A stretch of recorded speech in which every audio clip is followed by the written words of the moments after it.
And we begin in West Africa, where Nigeria will have to finance an increased budget deficit twice as high to $11 billion next year as the government rolls out plans to revive an economy severely battered by falling crude prices. Africa's biggest economy will borrow as much as $4.5 billion abroad and $4.9 billion locally to fund the gap. Nigeria's economy has been hammered by a plunge in oil prices that have weakened the naira, delayed payments of civil servants, and forced companies to lay off workers. The West African nation expects revenues of just under $20 billion next year, with less than a quarter coming from oil revenues. The budget is based on an oil price of $38 a barrel. Oil production would be 2.2 million barrels a day. Tax collection will be improved, and non-oil industries such as agriculture and mining will be promoted. We have proposed a budget of 6.08 trillion naira with a revenue projection of 3.86 trillion, resulting in a deficit of 2.22 trillion naira. The deficit, which is equivalent to 2.16% of Nigeria's GDP, will take our overall debt profile to 14% of our GDP. This remains well within acceptable fiscal limits. Our deficit will be financed by a combination of domestic borrowing of 984 billion naira and foreign borrowing of 900 billion naira, totaling 1.84 billion naira. Over the medium term, we expect to increase revenues and reduce overheads to bring the fiscal deficit down to 1.3% of GDP by 2018. Well, let's get more details on that. Deji Badmus is joining me from Lagos with more details on the budget. Deji, capital expenditure is set to triple next year. Which specific sectors is the money going to? Well, thank you very much, Beatrice. Basically, the money is going into infrastructure. That's what the government has said.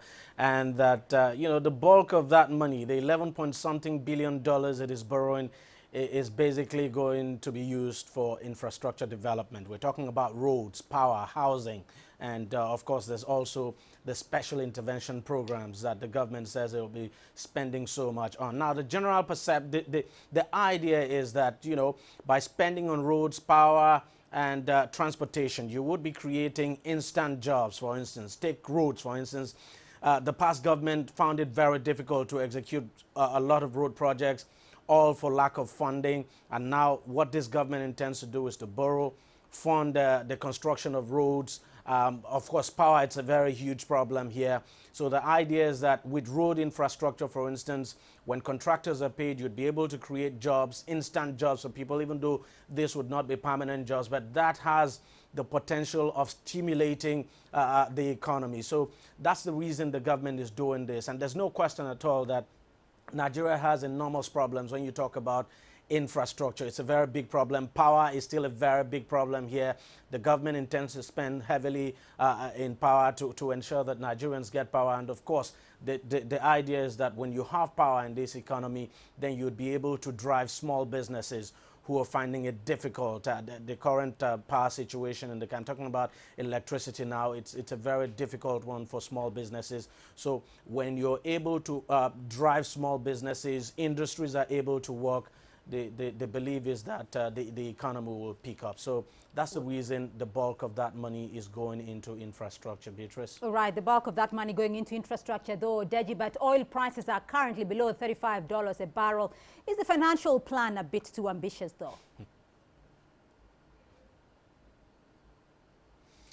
Well, on the face of it, it looks like it's a bit ambitious because, for instance, benchmark at $38 per barrel, and then you have oil, as you said, now trading, well, today at least trading around $36 per barrel. Well, last week we had the Minister of State for Petroleum Resources, Ibe Kachuku, who also doubles as the Managing Director of the NNPC here, saying that there's every likelihood that prices of oil in the international oil market will pick up, and there's no reason at all to doubt him because he doubles as well as the president of OPEC. He says, you know, with the current low prices now, it will be difficult for shale oil producers in the United States to be able to sustain their production, because if the price of oil is low, it just will be difficult for them to sustain their production. So the belief, he says there's every likelihood, say from February, for instance, that prices might go up to as high as probably $40, $45. We do not know. But then these are just forecasts. You know, with oil, you just can never be sure. Of course, there were those who say, look, this is pretty ambitious and probably over-optimistic. But then the government has chosen to stick with this. But we still have to wait and see what the National Assembly, I'm talking about Parliament now, would do with this figure. There are some parliamentarians who have actually come out to say, look, at $38 per barrel benchmark, that figure is too high, that we need to come down to something as low as probably 35 or 30. But we just have to wait and see what parliamentarians do with the budget benchmark. But of course, you have a point that this might be it might be a bit ambitious, but then we never can tell what the prices of oil will look like next year.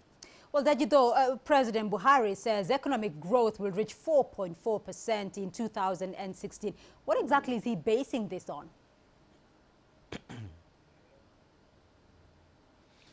Well, basically, he said there will be some kind of alignment now of monetary, fiscal, and development policies, which is something we've never had in the past, especially under the past government. And, you know, he says this government will be very prudent in the way it manages resources. And, you know, 4.4%, according to him, may not be too optimistic. I mean, it may not be too ambitious, because even the World Bank, for instance, released a forecast not quite long ago, you know, that Nigeria is likely to attain 4% of GDP growth this year. And in the third quarter, we saw a GDP growth of about 2.8 something percent. So it's not impossible that, you know, with prudent management of the budget, prudent management of resources, as this government has said it is going to do, then there is a chance that we could attain that GDP target of 4.4%. So, you know, it all boils down to how this budget is implemented, and if the government, you know, stays true to what it has outlined now in the budget. I don't think it would be impossible to achieve the 4.4% GDP target. Beatrice? All right, we'll be watching that very closely indeed on Global Business Africa. Deji Badmus for us there in Lagos. Now, the World Bank